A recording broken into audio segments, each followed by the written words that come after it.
Last week was Steam Next Fest, a seasonal event held by Steam where developers of all sizes release free demos for their upcoming games. This Next Fest had tons of great games to check out in every genre and type of gameplay imaginable, and I managed to play 50 demos that I thought looked interesting. So here are my thoughts on them, and keep in mind this is not an announcement list. I am biased. I played these games because I personally was interested in them, and I've ordered them here in order of how much I actually enjoyed them. And of course, my taste will probably be different from yours, so if any of the games I put lower on the list look interesting to you, you should still check them out because you might find way more enjoyment playing them than I did. Honorable mention, Thalassa, Edge of the Abyss is supposed to be a psychological drama, first-person adventure set at the bottom of the ocean, beneath the sea, the depths of waterdom, or whatever. But I couldn't tell you if I enjoyed the game or not because I couldn't get it to play. I could get it to start, but as soon as I hit start new game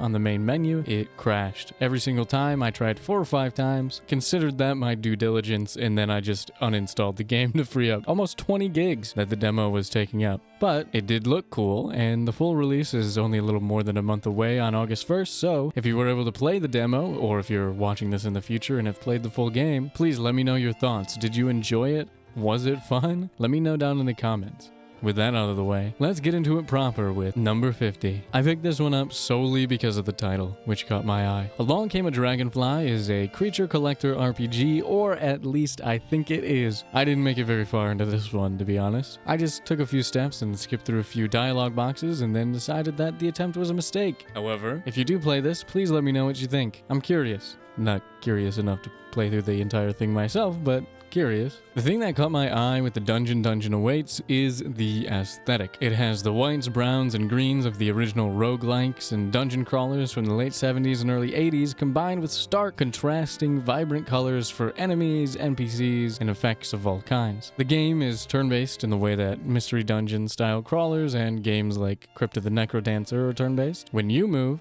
so does everything else. However, actually playing the game was more aggravating than fun in the short chance that I gave it. It just didn't click with me like I thought it would. Honestly, I think if I gave myself a larger chunk of time to get more accustomed to its mechanics, I might actually like this one a lot more. But, as it stands, I didn't have a great time with it. That being said, if you're the type of person that plays games like Akalabeth or Moria regularly in the year of our Demon Lord 2024, you'll probably have a great time with this one, so if that's you, go check out Dungeon. It's waiting. Apparently.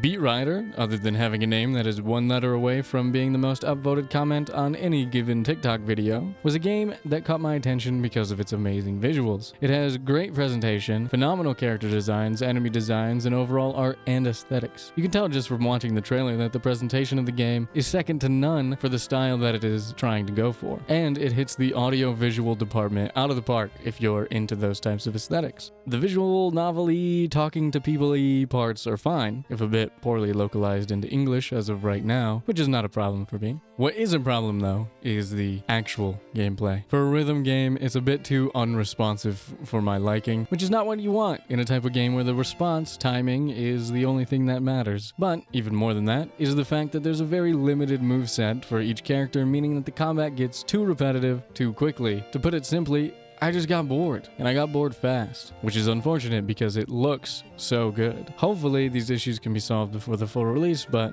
as of right now, this is where it stands. If you've played the original Might and Magic games, the first-person dungeon crawlers that started the long-lasting franchise all the way back in the late 80s, you might like Wardens of Chaos. I have not played those games. However, I have played games like Elder Scrolls Arena and Bard's Tale, so I do have some experience with these types of games. I like the general aesthetic that Wardens of Chaos presents, and I really enjoy the various characters and NPCs you can find around the town and talk to. But the combat is my least favorite part of the game, which I think is maybe more a problem with me because this kind of combat comes with the territory that is this type of game. But if you do like this type of game, I think Wardens of Chaos will be worth checking out at the very least. Forgotten Minds begins with a wall of text that attempts to tell the player what exactly it is they're looking at, and then throws you right into a very challenging fight. So challenging that after about 30 minutes worth of attempts, I decided to cut my losses and give up on ridding my ancestral dwarven home from its invading green forces. I do quite like how the game looks. The pixel art is good, the effects are good, the portraits are terrifying, but I do think the UI could use a lot of work. Overall, though, it is a pretty impressive showcase from a solo developer. If you like tactical games and you're looking for a greater challenge, Forgotten Minds will definitely put your brain registers to work. In a similar vein to Forgotten Minds, Beat the Humans is a turn-based tactical game that will put your strategic skills to work. It's also a roguelite, coming with all the roguelite things such as progression, upgrades, so on and so forth. You can hire military goons to send out on missions that complete idly, give new weapons and armor to your squad, and watch your little alien dudes get absolutely brutalized by the opposing forces, blood spattering across the cold space floors. Because, if you're anything like me, you won't actually beat the humans. Yeah, I couldn't do it, but maybe you can. Maybe you can. Granser is interesting because after playing the demo, it's clearly one of those games that has a lot of potential, but is still a long way off. Granser is a turn-based RPG that utilizes a timing-based system that is inspired by games like Paper Mario, Lost Odyssey, those kind of games, where the intent is to maintain activity from the player while the turn is being carried out. The inspiration is there, but the execution has not yet arrived. The minigame, where it is currently in development, is limited to pushing the D-pad to the left within the green boxes with very little variance. There's just no variety, and it's the same for the parries as well, except for you push the D-pad to the right in gray boxes. Outside of that, the game has a unique look to it that sort of reminds me of a PS1 aesthetic. It does have a pretty cliche beginning to the story, but that kind of thing is serviceable, has plenty of room to be fleshed out by the time the game releases, so it is what it is. And, most surprisingly, there's actually decent voice acting already in the game. I did not expect that at all, and I commend the devs for that at this stage, since over in the discussion boards they said the game is still around 3 years away. Hopefully it gets a lot better during that time, but I guess we'll see. My Lovely Empress is an empire management sim where you make event-based decisions, build up your resources, try to build your nation's prosperity up high enough for your citizens' souls to be worthy of being sacrificed to the mythological creatures you have summoned in exchange for them saving your wife's soul. It has a few really unintuitive mechanics, and you just have to do a lot of reading. It's pretty much exactly what it sounds like on the surface, so if you're into it, you should check it out, but personally, it did not grab me. Copycat tells the tale of a shelter cat and the elderly Australian woman who adopts her. It's a narrative game where you make decisions and try to escape from and or bond with your new owner. It has its moments, like being able to knock stuff off of tables and very good sound design, but overall I felt like Copycat was missing something. It didn't grab my attention, and when it did, it couldn't keep it. I do think Copycat has potential, but as it stands right now, I'm not sure it'll reach that potential by its September release date. Exophobia is a sci-fi boomer shooter with good pixel art and generally fun gameplay. The only reason it's so low on this list is because it has some minor nitpicky things that, for me, added up to a larger frustration on a personal level. But the developer has been very active in taking feedback since all the way back in 2020 when they released the first demo for this game, so I have no doubt that by the time Exophobia fully releases, most of those issues will be fixed, and we can all enjoy blasting some pixelated aliens into smithereens. Union of Gnomes is a deck-building roguelike where the entire theme of the game is gnomes. And while it is a serviceable game on paper, really repetitive gameplay systems made me get bored pretty quickly. I found myself using the same two starting cards over and over. First add armor, then add mana, if armored, repeat. And it didn't feel like there was much strategy involved in this demo. It was alright, not terrible, but overall, Union of Gnomes was extremely underwhelming. Gorgon Shield is a party-based roguelike where you are tasked with protecting the shield your heroes are standing on as you climb the floors of a tower. And the action happens by spinning the shield to direct your party members in one of 4 directions. Each of those directions corresponds to a different effect, like restoring HP or collecting extra coins, and of course monsters are coming at you from every direction.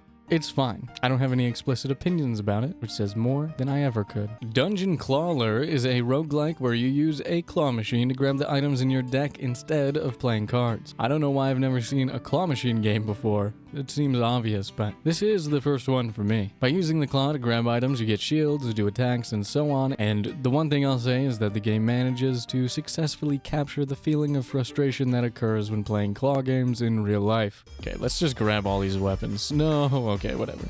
That's fine. And I'm not sure that's entirely a good thing. My main issue with Dungeon Clawler, other than the main gimmick essentially amounting to not being able to choose your own cards in a card game, is that the demo is severely lacking in presentation. Visually, it looks decent, but is lacking in some key areas like missing animations. When you move from room to room, you just sort of statically slide across the JPEG background. There's also no sound effects in this version of the game, and almost no music either, just one short song that loops over and over and over and over and over and over and over and over. I will praise the game for having a variety of characters with different abilities that you can unlock, and an interesting main gimmick, but as it stands, I don't think but as it stands, I don't think Dungeon Clawler is a game I would sink any significant amount of time into. Wizard of Legend 2 is an action roguelike in the vein of Hades, and by in the vein of Hades, I mean it is very obviously a Hades clone. It seems like it has a different developer from the first game, which is a fast-paced pixel art game with a focus on putting together spell combinations and very precise movement, whereas this sequel is simply not that, and is much less fun to play. It is very polished overall, and I'm sure that plenty of people will like it, but I personally did not really enjoy playing it during my time with the demo. It does have 4-player co-op, so if you've got some buddies willing to fork out some cash, it could be fun for a couple hours, but I just found it frustrating and uninspired. Urban Jungle is a cozy game where you place plants around your city apartment in specific ways to complete tasks and unlock new plants. Each plant has different modifiers. For example, if a plant doesn't need light but does need humidity and you place it in the dark and turn the humidifier on, you get a bonus score. It's fun in a relaxing way, especially if you like moving stuff around and rearranging rooms in real life and that kind of thing. I would want to see more plants and more interactable items in the room in the full release. Tradesman Deal to Dealer is a game where you play as a merchant and you go around buying in one place, selling in another, and trying to survive the journey on the way. You kind of decide your own quests and difficulties, since the danger is based on the type of goods you choose to carry and where you decide to go and when, which is pretty neat. The pixel art is well done enough, and it seems like there's a decent amount of variety in the gameplay already, so while it's not exactly my type of game, I can see the right people getting endless hours of enjoyment out of Tradesman. Every good JRPG has a fishing minigame that you can sink endless hours into. Sea Fantasy dares to ask the question, what if instead of combat, the fishing minigame was the combat? Everything about the presentation is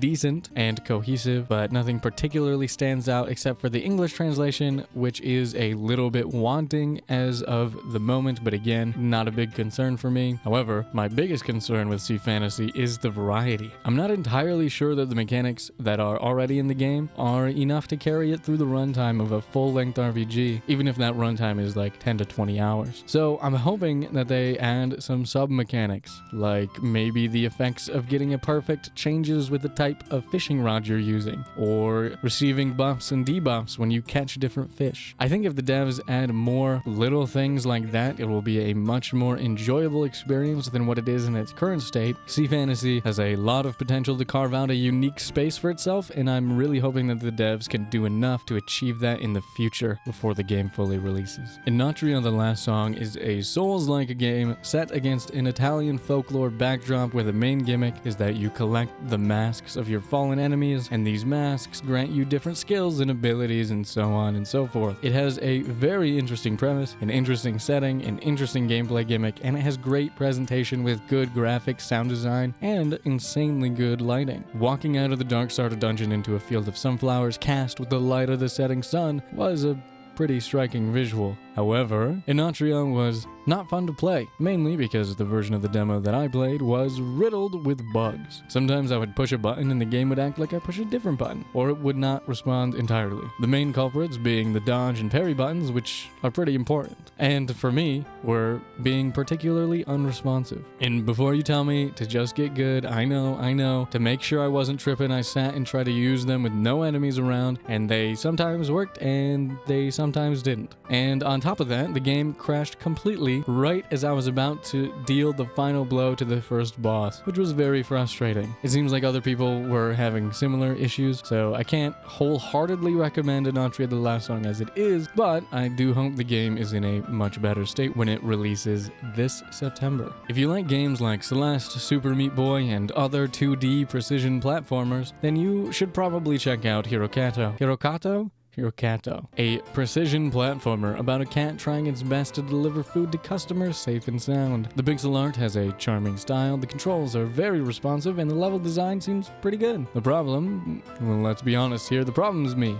I'm the problem. I just don't really enjoy these types of games, which is unfortunate because what Herocato has going on seems pretty fun and high quality. If you do enjoy precision platformers, go check out Herocato and let me know if you enjoyed it or not. I'm very interested in hearing what you guys think about it. The amazing Crackpots Club is a platforming brawler separated by a half-court line where the goal is to collect mana to shoot your abilities and break the opposing team's magical flask while defending your own. Imagine if Smash was also wizard tennis. It's honestly pretty fun on its own, with a host of interesting characters like Breezedimus, the talking unicorn professor of magic, Mathilda, the ball of non-functioning ADHD incarnate, and Muscles, the minotaur whose magic is his muscles. But where it gets interesting is the multiplayer, which lets you do 1v1 or 2v2 matches, meaning you can get some friends together and let chaos reign, baby. I think that's where the game is really going to shine, especially with custom rule sets and stuff like that being implemented in the future. So if you're looking for a fun party game that you can play both locally and online, this one might be one to watch out for. Full Court Heroes is an arcade-style 5 vs 5 basketball game a la NBA Jam with a pixel art style and simulation aspects with a full franchise mode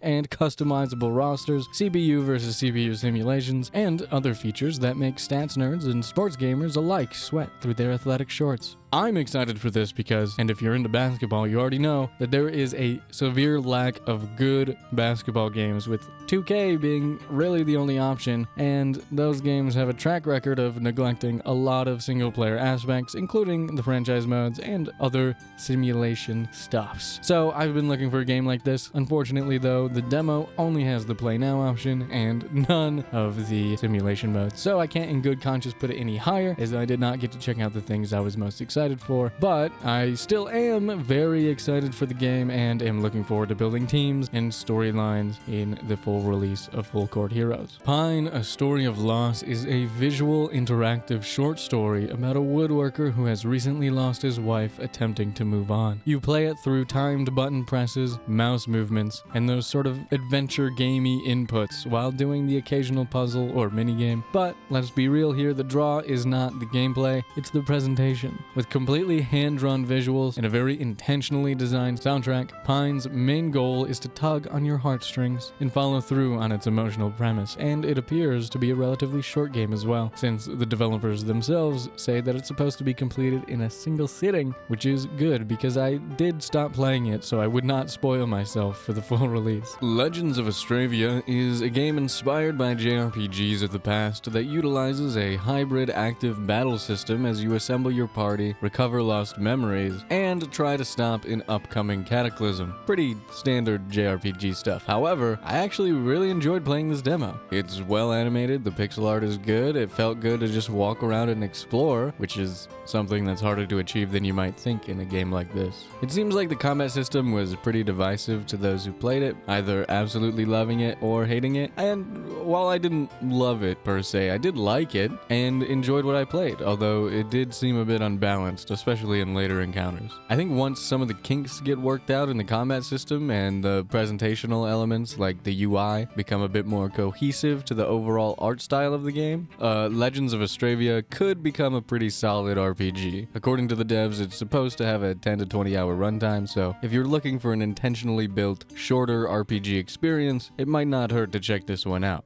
Beloved Rapture is a 16-bit RPG with an increased focus on storytelling and challenging combat. The devs make a point of saying that there's not many filler side quests and put all of their energy into developing the characters and the main story. And another one of their selling points is that there are no random encounters, so you can tell that they're really owning in on the narrative experience they want their game to be. You play as Johan, who is attempting to overcome his trauma alongside his friends and allies as they get unwittingly involved in a conflict with an encroaching cult-like militia force. The combat is definitely definitely challenging, especially in the opening moments when you don't really know how to play it yet, but I didn't particularly struggle with it in the demo at least. The art style is classic, the cutscenes are well directed and well animated, and the overall presentation is pretty cohesive already. Really the biggest complaint as of right now is that it doesn't really have controller support due to being made in RPG Maker 2003. The devs made a workaround and posted a link to the configuration in the Steam discussions for the game, but really if you want to use a controller you might have to wait for a better solution. Other than that though, Beloved Rapture looks to be shaping up to be a solid addition to your indie RPG collection. The Vigilante Diaries is a choose-your-own-adventure game that has the player reading the diary of a vigilante and determining their actions as they live out their anti-hero agenda. You have a bunch of different stats like willpower, aggression, and sanity, which will change and change with every decision you make as you navigate 40 years worth of crime and corruption in the city. You can choose to be a pacifist, a brutal killer, or something in between as you try to fix your city Batman style, but with none of the wealth and privilege. You can even draw hard lines that the vigilante cannot or will not cross, essentially locking you out of some options but revealing other ones, which I think is pretty interesting mechanic and adds a lot to the role-playing aspect of the game. I really like the art as well, as it does have fully color illustrated art on every page, which helps it out a lot. I will say it does need a few more proofreading / copy editing passes, but at this stage of development I'm not really worried about that. Vigilante Diaries is being developed by Out of the Blue, who made Call of the Sea and American Arcadia, two games I was pretty interested in when they were released, but I have yet to get around to playing. They both have pretty good reviews, and it seems like they're planning a larger project, as they've indicated that the Vigilante Diaries is supposed to be the first entry in a video game anthology series titled An Out of the Blue story, whatever that means. As it is right now, the Vigilante Diaries is a good pickup for those who enjoy stories like the Killer Be Killed comics and don't mind a little bit of reading. Hidden in My Paradise is a hidden object game that lets you pick up and move around all of the objects on the screen, which adds an additional element to this traditional style of gameplay. You can arrange scenes and take pictures to complete additional missions and even decorate your own little paradises. I don't really play hidden object games, but I actually enjoyed this one. I really like the art. It sort of reminds me of Neko Atsume, if you remember that game. You can only play 2 short levels in the demo, but I'm sure that there will be plenty more in the full release, especially if you can do community and player developed paradises. I didn't expect to really like this one, but I did, so if you're looking for a cozy little game, I recommend keeping an eye on Hidden in My Paradise. Land of the Magnates is an action-adventure platforming game about a prince living in a land where music has been outlawed and he has been accused of poisoning his father, the king. After escaping from prison, it's up to the prince to use his trusty sitar to put the world back in order, clear his name, and fill the world with music. It has a very interesting premise and good graphics for the size of the development team, which is very small. The cutscenes are well drawn in this sort of comic book style, and the world and environments are pretty interesting so far. I wasn't really sure what kind of game I was getting into when I first started playing this, but as soon as I did a 360 spin on a horizontal pole, I was immediately taken back to my childhood days of playing Aladdin on the Super Nintendo, and everything clicked. There were some minor issues, like mistimed subtitles and audio cues during the cutscenes, but my biggest issue was with the combat, unfortunately. Every enemy type has a button combo above their head that you have to complete to defeat them, but sometimes you would drop a simple combo because the square button didn't fully register the final time and came out as a normal instead of continuing the combo. But more than that, it just became very repetitive very quickly, especially in these early moments of the game where the enemy variety is pretty low. The rhythm minigame was also a bit too slow, and I found myself waiting huge chunks of time between pushing buttons, which I'm sure fills out as the game goes on, but I still got bored of it and wish it functioned just a little bit differently than how it does right now. Also, when you lock onto objects to attack them, the music notes from your attack don't angle toward the object. They just kind of go forward and disappear, and then the object nowhere near them is destroyed, making it visually difficult to tell if you're doing the right thing, and the vertical wall running sometimes would not activate at all unless you jumped first. These are all things I do believe the developers can iron iron out before the full release, and I hope they do, because I think Land of the Magnates has the potential to be a pretty good game. Dark Sky is a science fiction RPG that takes its inspiration from deck builders. Each of your party members have their own cards and abilities, and battles play out on this 4-row grid where you have to take cover, line up your abilities, and otherwise position yourself properly to ensure you can defeat the enemy. Before playing the demo, I wasn't sure how I felt about the in-game art, to be honest. I thought it looked a bit too much like a mobile game, but once I played it for myself, I could tell a lot of love and effort was put into making everything look cohesive, and I found myself enjoying the style, especially when you're moving around the overworld environment or the characters are talking. More than the in-game art, I do really like the character art, the portraits. The demo begins with the ship you're on being attacked, and you have to fight your way to meet up with your allies and try to figure out what's going on and make it out alive. The design elements are good for the characters, the NPCs, the enemies, the environment. Overall, it's just a very polished game. Probably one of the most polished games I played in terms of presentation. I didn't know this beforehand, but Dark Sky has had numerous demos over the last few years, so the developers are really putting their time into making sure the game looks and feels as best it can before they fully release it. One thing that did bother me though, and the primary reason it's this far down the list, is that the combat just takes way too long. It has a very slow pace with long, unskippable animations during combat, and at first I was fine with that, but by the time I had 2 characters instead of 1, which is pretty early on, battles started taking way longer than they should. I don't mind a slow overworld. I actually like taking my time and looking at the environment around me and getting immersed in the lore and the world, but slow combat with no way to make it faster is the perfect recipe for twice-baked boredom. I hope they can sort that out before launch, because if they can, I'll definitely try out Dark Sky again. Next up is a game I did not expect to enjoy as much as I did. The Altars is a third-person survival game where you go out into this hazardous sci-fi world to gather resources and explore, but once you get back to your giant wheel-shaped home, it turns into an XCOM-style base builder where you can add and rearrange rooms to get new research and workshop items, which for me was the more entertaining part of the game. The main premise of the game is that since everyone else has died and as the last survivor, you have to, well, survive. And to do that, you begin creating new versions of yourself to assist you, i.e. your altars. I think I would have enjoyed my playtime more if the game had a run toggle. Outside of the base is a world filled with a whole lot of nothing, to start the game at least, so you have to sit and hold shift while you zone out until you run across the map to make it to a resource. Not a big deal by any means, but a lot of survival games have little features like that to make the games more playable, and it would make the boring in-between time just a little bit more bearable. Other than little nitpicks like that, the environments and lighting make the game look phenomenal, so much so that a lot of people were having problems running the game in the first place. It ran perfectly fine for me, but so many players were struggling to get the game working that the devs put up a long list of potential fixes and troubleshooting. If you like survival games, and you like base building,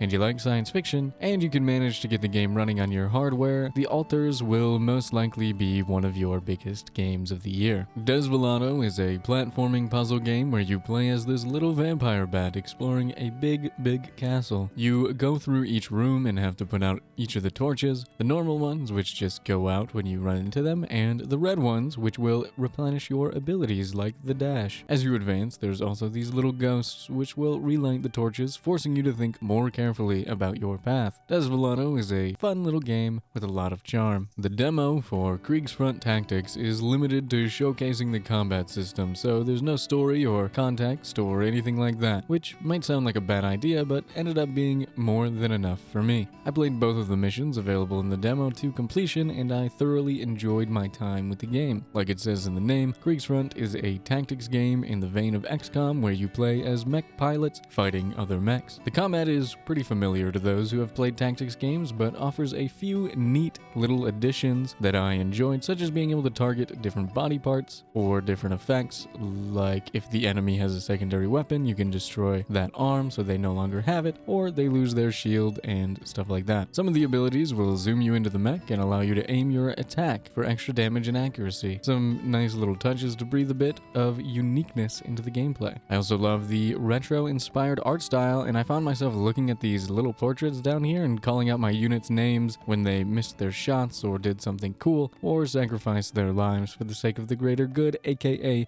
me winning. Shout out Daisy, the sniper who carried me through both of these missions. He's a real one. The full release promises mech customization, pilot recruitment, as well as a level editor to go with a full story set in 1970s Southeast Asia. It still has a long way to go and a lot of little things to fix and balance along the way, but I'm definitely looking forward to playing Kriegsfront Tactics when it comes out. Die in the Dungeon is a roguelike where you play as a frog knight delving through the dungeon. It's essentially a deck builder, but instead of cards, your deck is made of various dice that have different effects and abilities, and you place the dice on this board and link them together based on the shape of their effects. It's a pretty fun mechanic once you start really engaging and messing around with it. I also really enjoyed the little events you come across which let you make decisions that give you different rewards while also letting you understand a bit more of the world that you're in. As far as I can tell, Die in the Dungeon has all the things a good roguelike needs, like synergies, lots of fun options, choices to make, and of course, a little bit of luck to complete the run. Handmancers is another deck building roguelike, but the gameplay is focused around rock, paper, scissors, parchment, stone, and blades. And a Handmancer is a wizard whose powers are their fists. The thing that stood out most to me and what got me to even try this game in the first place is the gorgeous art style. The developers really nailed the presentation out of the park with this one, and I also really liked that when you defeat an enemy, you just pummel them into dust, one-punch style. The gameplay itself has a lot of potential, and the battles in the demo pose a solid challenge, but I do think it could do with a little bit more balancing before the full release. However, I had a pretty good time with Handmancers. Dungeons and Degenerate Gamblers is like if Balatro was blackjack instead of poker, and also every reference ever was made in the game. I got killed by Gerald of Riviera, but it's okay because I sent my charred lizard over and got some of my chips back on the next turn. It's definitely one of those games I could see myself getting addicted to for a while, and when it comes out, I probably will. Soulitaire is a game about inheriting a fortune-telling shop. And now it's up to you to tell the fortunes of your mysterious customers by reading the cards in a solitaire-like minigame. The quality and interpretation of your fortune-telling is based on how well you play the game, and the whole vibe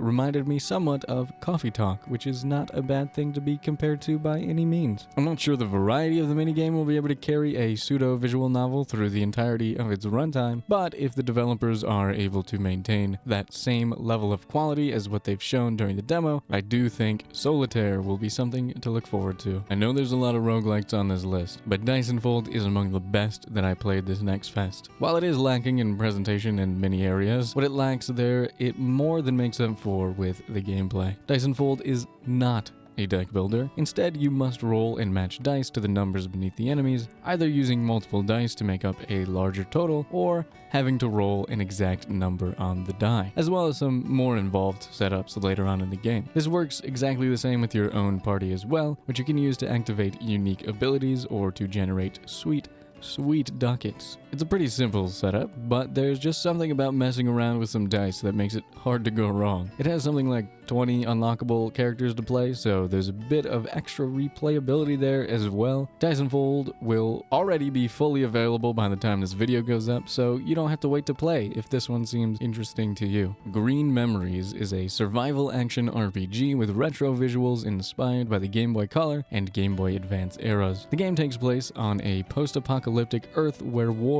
has rendered the Earth a desert wasteland with few survivors, all of whom live in isolated cities. You play as Citra, a scientist, as she tries to bring back some life to the world. One of the coolest things about Green Memories is that the state of the world actually affects your gameplay. Essentially, if you're out in the sun for too long, you will begin to overheat, which can be dangerous in a variety of ways. And to counteract this, you have to keep to the shade or drink what little water you might have stored in your canteen, which is actually a pretty challenging thing to do when you start to overheat in the middle of a firefight with a deadly robot out in the desert. I personally think there's a lot to like about Green Memories, especially if the development continues on this track, and the uniqueness of it will definitely be keeping me thinking about it for a while. Metal Slug Tactics has been one of my most anticipated games since it was initially announced back in 2021, but after a couple of delays, it's finally set for release later this year. Metal Slug Tactics is a brand new addition to the Metal Slug series, which started almost 30 years ago, and is a tactical strategy RPG spin-off in the vein of games like Fire Emblem. You get to pick your squad, pick which missions you want to do, level up, acquire new skills, mod your weapons, and try not to blow yourself up with Ares grenades. Let's do it. We also hurt ourselves. I am sorry, what is your name? On your way to the boss fights of the various regions in the game. It's a very fun game with some challenge to it, even without the few bugs that were in the demo. How do I do this?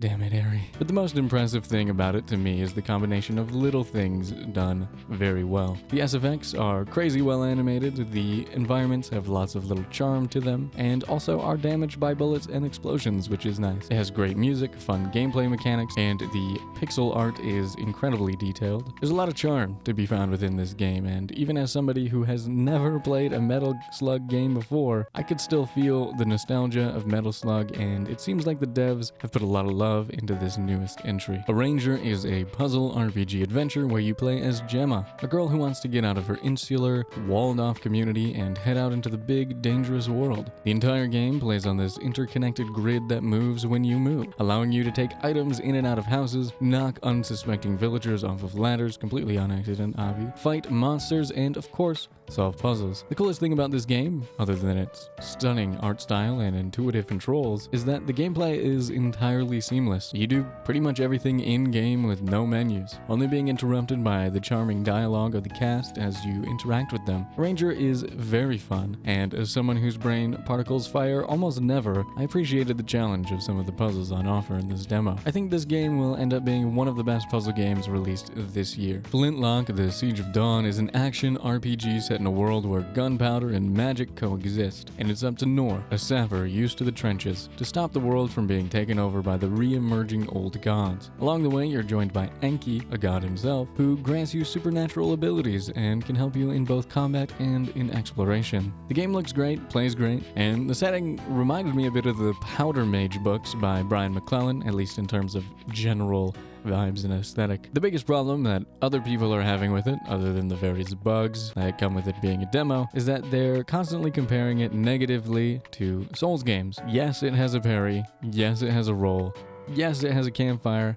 Yes, it does say Souls Light in the description, whatever that means. But in my opinion, Flintlock shares way more DNA with more spectacle action type games like Devil May Cry than it does with Dark Souls. The movement is fun as hell. You get a modular triple jump almost immediately, which is awesome. The combat is pretty fast and snappy, and you have all of these skill trees and abilities that make it even more fun in general. To put it in gamer terms, if Souls is Counter-Strike in Valorant and DMC and Neta is Apex and Overwatch, I'd put Flintlock in the middle of the spectrum, leaning a little bit more towards the Apex side, or the DMC side. However my analogy that I created works.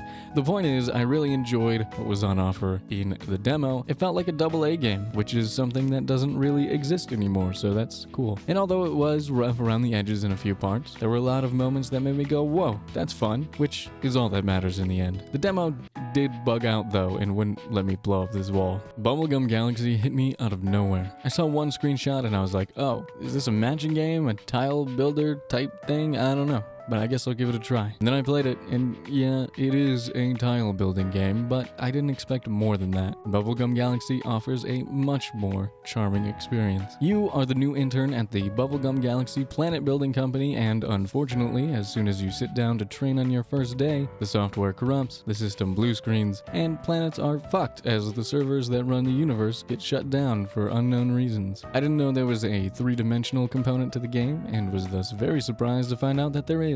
And in between creating and restoring planetary systems, you get to go around the office space and interact with a whole host of interesting, charming characters, all rendered in this, frankly, bubblegum take on PS1 and Nintendo DS style character models. Apparently, there's like over 100 unique story events that can happen in this portion of the game, which awesome. And yeah, the tile building is pretty fun too. And this woman exists, so Yeah, I'm probably gonna be checking out Bubblegum Galaxy when it gets a release date. Pipistrello and the Cursed Yo-Yo is an action-adventure game inspired by Game Boy Advance visuals where you play as a mouse-like creature by the name of Pipit, a young member of the renowned Pipistrello family. One day, while visiting the Madam, his aunt, the Pipistrellos are attacked by business rivals and the Madam has her energy sucked ghost-busting style, turning her into a weakened form. Now, Pipit and his aunt have to team up to adventure across the big city as they fight mob bosses and gangsters to try and get the family fortune back. And the only way to do that, obviously, is for Pipit to throw his damn yo-yo around, which, not for nothing, is fun. You gain different abilities for the yo-yo that allow you to gain access to faraway items, to access new areas, to fight new enemies, to bounce your yo-yo around in new and creative ways. I know I've said this a lot in the video, but I love the art style of the game. Everything moves so seamlessly, and it is so satisfying to find just the right angle to chuck a yo-yo at in just the right way so it clears an entire room of low-level thugs. Dare I say goons, even. The enemies have clever attack patterns and weaknesses, the puzzles are satisfying to solve, the gameplay is fast and responsive, the game in general is funny, the characters are charming, the collectibles are collectible. What more could you possibly want? A CRT filter? Yeah, it has that too.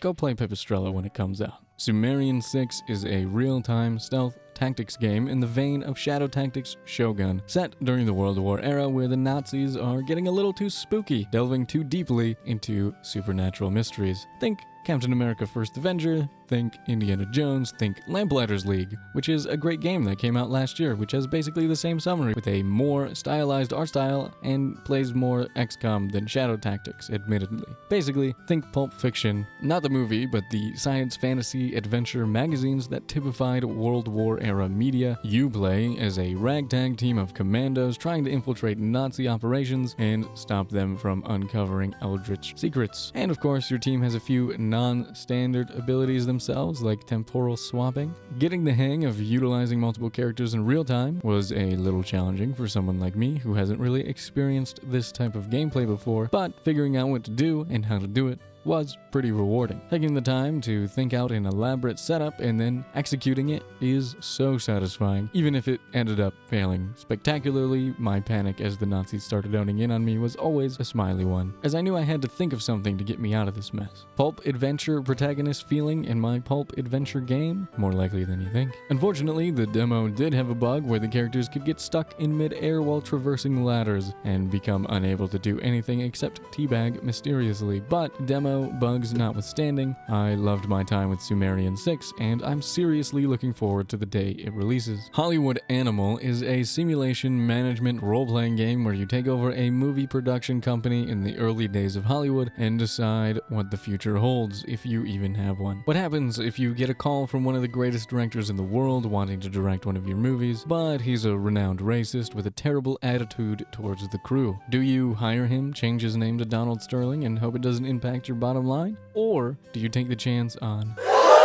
a woman? When a charming young actor on the verge of his big break stars in your movie but dies of alcoholism before the release, do you revel in the marketing boost or do you ponder the long-term ramifications? Are you making art house films for the more expensive palates, pulp fiction for the masses, or schlocky so bad it's good features? And what happens to movies when war breaks out? These are all questions you can answer for yourself in Hollywood Animal. Imagine the best parts of Crusader Kings, The Sims, Game Dev Tycoon, etc., all put into one game about making money moves and movies in a time when the art form was merely beginning. It's fun AF. My only criticism of the game from what I played was a glaring lack of a lot of quality of life features, like clicking to have dialogue appear all at once instead of fading in, or skipping things that you've already seen, various menus that are inaccessible from other menus, and a speed that's higher than the highest that's currently in the game because I'm accustomed to playing Crusader Kings on max speed, so on and so forth. And the charm, the high quality presentation, and the addicting gameplay loop make up for most of that though. And when the game finally comes out, you already know I'm sinking Paradox level hours into this bitch.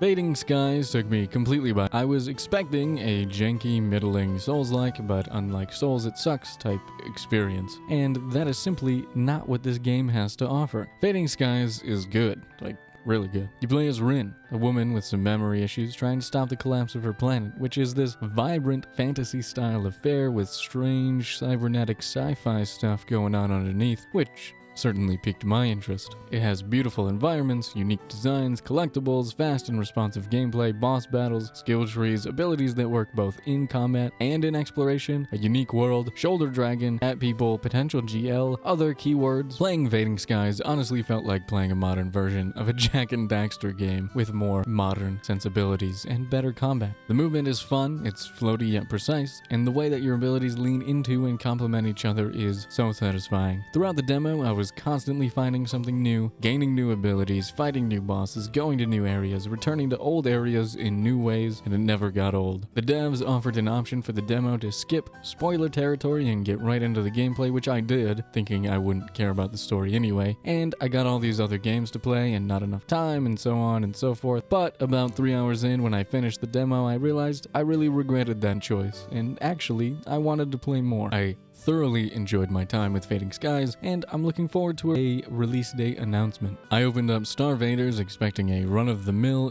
deck-building roguelike clone of whoever or whatever, but instead I got an intricate, satisfying strategy game with extremely good visuals, an addicting gameplay loop, a grid-based addition to the traditional deck-building style, and motherfucking min. Hold on, let me get my checklist. Fight aliens in a big mech, check. Uncover the mysteries of the universe and also eldritch horror, mommy, check. Unlockable characters, check. Tip 'em in, check. There's not really much else I can say to get across how good I think this demo was. Did I have a lot of fun? Yes. Do I want to wait until 2025 when the full game comes out? No. Will I? Obviously. Dungeons of Hinterberg is an action RPG where you fight enemies and solve puzzles while exploring tourist-mandated dungeons before returning to town to drink coffee, deal with Karens, and hang out with the punks. Louisa got fed up with her life as a law student and took the obvious route of becoming a dungeon-delving adventurer, snowboarding around the Austrian Alps, solving puzzles, and getting to know the locals. I had so much fun with this demo, I don't even know where to start. I love the aesthetic, I like the gameplay, and with lots of games like Persona, Yakuza, Fire Emblem, and Eternites even under my belt, you already know I'm a sucker for when my slice-of-life elements impact my gameplay elements, and Dungeons of Hinterberg does just that. DOH has a lot of style, and a pretty unique style at that, and a lot of the enjoyment I gained throughout the demo was me just walking around looking at stuff. Need a break from the hassle? 5 minutes to relaxation, Spa Hinterberg. I can't read German. Either way, I'm super excited for Dungeons of Hinterberg to come out next month. Blueprints is a roguelike where you wander around an ever-changing mansion, solving puzzles, putting together mysteries, and attempting to figure out what the hell it is your recently deceased uncle wants from you as you try to make your way to the antechamber of his leftover house. The roguelike comes in whenever you open a door. You are given the opportunity to draft one of 3 potential rooms that each have their own effects and pathways. So you have to build a path to the antechamber, but also solve the puzzles that will open the antechamber, and so on and so forth. Some rooms have other unique properties as well, like the green rooms, which are more likely to be pulled on the perimeter of the grid. The mystery of what rooms you'll be able to place, in addition to the general mysteries on offer in the game, add up to an extremely addicting and satisfying gameplay loop. The demo only offers 4 days to explore, where the mansion gets reset at the start of each day, but the full game promises much, much more with long-term effects like whatever the hell's going on with the observatory. And the fact that you can get to and inside of the antechamber already in just 4 days makes me wonder what other mysteries Mount Holly has to offer. Will I ever find room 46? I don't know, but what I do know is that I loved this game. So much so that Blueprints probably would be my favorite demo I played for this video if the next game did not exist. Goblin Cleanup is Viscera Cleanup, but in a dungeon. That's it. It's as simple as that, and with that simple premise, the developers have managed to create a game that I'm looking forward to more than any other. You are a goblin maid, and it's your duty to clean up and reset the dungeon in between groups of adventurers. You move stuff around with minor telekinesis, you light torches and activate magic traps with a little dragon you just sort of carry around with you for some reason. You clean up flesh by carrying around a mimic and pointing it at things, or standing far away and throwing flesh at it from a safe distance. You clean up blood by putting a slime on the end of a pitchfork and going to town. You have to reset traps, but the traps can also kill you, so maybe wait a second before putting the Death Eye Laser Beam 3000 back on top of its pedestal and reinstilling it with magic until after you are done mopping up the blood you spilled when you walked a little too close to the mimic with that lump of adventurer meat in your hand. The game is incredibly charming. It honestly has more personality in a relatively unfinished state than most games have with a full price tag. It is so fun and scratches so many of my neurodivergent itches that I genuinely was entranced while playing all by myself. And you can play it with your friends, checking off a task on a task list only for there to be more task. Hell yeah, sign me up. Paint my skin green and put me in white thigh highs. I want to work here. I want to die here. I will die here. And I will absolutely be playing Goblin Cleanup, which is currently in early access, so you can freaking play it too. Thanks for watching, everybody. I hope you enjoyed this video. This next fest was a doozy with so many more games that I was interested in that I didn't have time to get to, like Tactical Breach Wizards, One's Human, Psychroma, Tactical Breach Wizards, Sunnyside, Tavern Talk, Crypt Custodian, Tactical Breach Wizards, and so many more, not to mention all the games coming out within the next year or two that did not have demos but still look pretty dang good. It's a good time for gaming, I think. Let me know what games piqued your interest and what other games you think I should check out in the future down below. And if you're interested in behind the scenes stuff like the script for this video or access to the channel Discord, please check out my Patreon link in the description, and bye bye.